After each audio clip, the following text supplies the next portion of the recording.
Anda kembali di Bincang Virtual, pemirsa. Saya juga masih membahas mengenai rencana analog switch off di tahun 2022 dan juga digitalisasi di bidang pendidikan. Terutama di tengah pandemi ini, kalau saya ke Ibu Ama yang merupakan guru dari salah satu sekolah di Yogyakarta. Bu Ama, ini kalau tadi kita mendengarkan apa yang disampaikan oleh Ibu Hetifah mengenai apakah digitalisasi dan juga program-program di tengah pandemi ini, program pembelajaran jarak jauh ini dimaksudkan untuk menjangkau semuanya, namun ada sedikit hambatan-hambatan juga begitu ya. Kalau yang Ibu Ama rasakan sendiri ini seperti apa? Untuk proses digitalisasi dalam pendidikan menurut saya sangat amat baik dan relevan bagi peserta didik maupun pengajar di masa pandemi ini.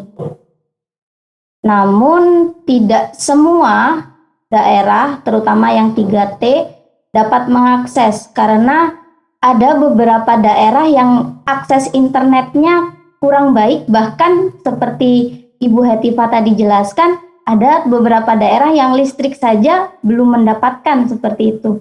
Terbatas, bahkan ada dari satu rumah ke rumah yang lain harus jadi kecamatan A ke kecamatan B saja bisa nitip listrik gitu. Jadi nyambungnya tidak di tempatnya sendiri seperti itu. Jadi listrik saja seperti itu, apalagi akses internet. Kalau untuk daerah Jogja sendiri, menurut saya digitalisasi pendidikan terutama dalam televisi pun sudah sangat amat membantu.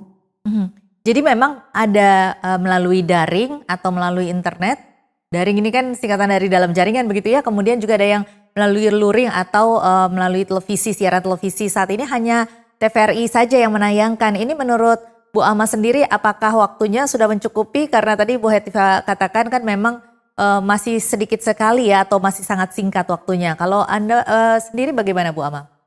Daring dalam TVRI sendiri seperti Ibu Hetifah tadi jelaskan, menurut saya perlu ada penayangan ulang.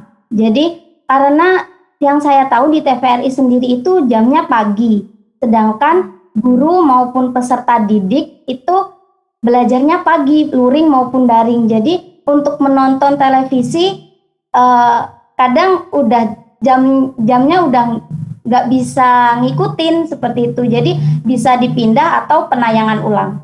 Dan juga memang penayangannya ini kan untuk setiap level atau tingkatan pendidikan kan juga berbeda-beda ya. Nah ini menurut Anda apakah sudah cukup bagi setiap level pendidikan ataukah harus seperti apa? Sudah cukup. Mungkin perlu ditambahkan dalam penggunaan metode dan media pembelajarannya, terutama menggunakan pendekatan kultural, karena kita sendiri untuk nasionalisme itu harus mendapatkan nilai-nilai kultural yang ada di Indonesia sendiri. Jadi harus menggunakan pendekatan kearifan lokal, pendekatan multikultural dan lain sebagainya. Ini kalau Bu Dewi sendiri bagaimana menanggapi Bu Ama? Baik Mbak,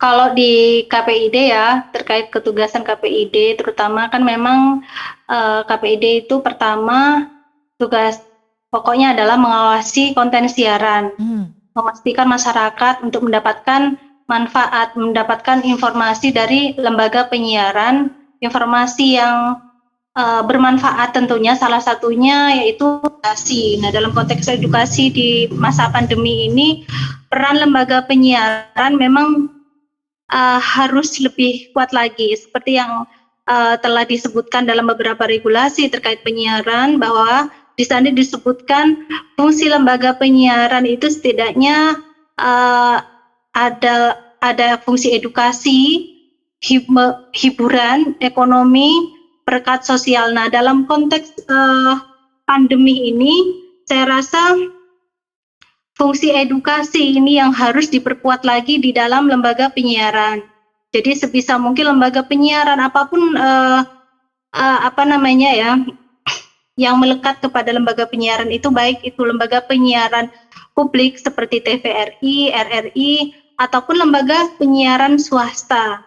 Jadi semuanya itu punya tugas yang sama, yaitu salah satunya adalah fungsi edukasi, fungsi peran dan fungsi yang sama, yaitu fungsi edukasi.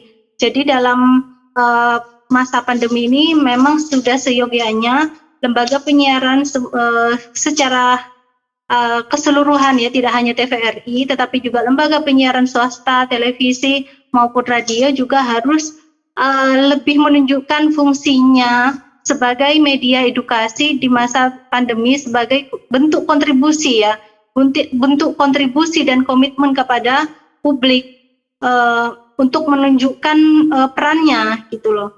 Jadi memang lembaga penyiaran ini punya tanggung jawab ya. Lembaga penyiaran ini terutama yang swasta, kalau di LPP ya karena lembaga penyiaran publik seperti TVRI mungkin ya tidak ada banyak keluhan dari masyarakat, memang sudah perannya terlihat, ada beberapa konten atau program yang memang dikhususkan untuk publik, untuk edukasi kepada publik, khususnya pembelajaran yang ditayangkan melalui salah satu program di TVRI. Tetapi yang menjadi kendala di sini, menjadi persoalan hingga sejauh ini adalah peran dan fungsi dari lembaga penyiaran swasta, Mbak.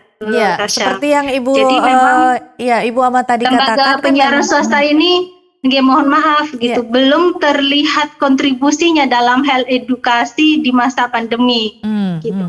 Belum terlihat dominan lah fungsi itu gitu. Seharusnya lembaga penyiaran ini sebagaimana yang diamatkan dalam beberapa regulasi, baik itu Undang-Undang 32 tentang penyiaran 2002 ataupun P3SPS, dan kalau di Jogja itu ada Pergub, ada Perda yang mempertegas bagaimana seharusnya lembaga penyiaran itu berperan bagi masyarakat, khususnya untuk masyarakat DIY kalau untuk konteks lokal ya. Yeah. Itu untuk lembaga penyiaran swasta sejauh ini masih belum maksimal ya, kalau kami lihat belum maksimal perannya untuk edukasi.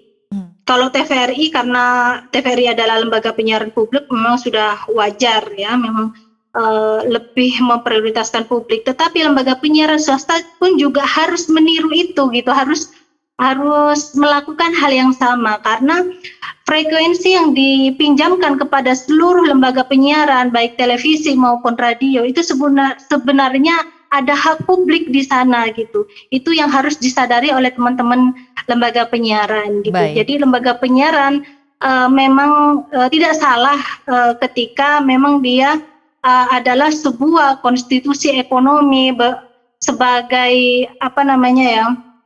bagian dari salah satu bisnis, tapi jangan lupakan bahwa lembaga penyiaran ini juga harus berperan sebagai konstitusi sosial. Baik. Bermanfaat untuk kepentingan publik, salah satunya yaitu edukasi dan pembelajaran di masa pandemi.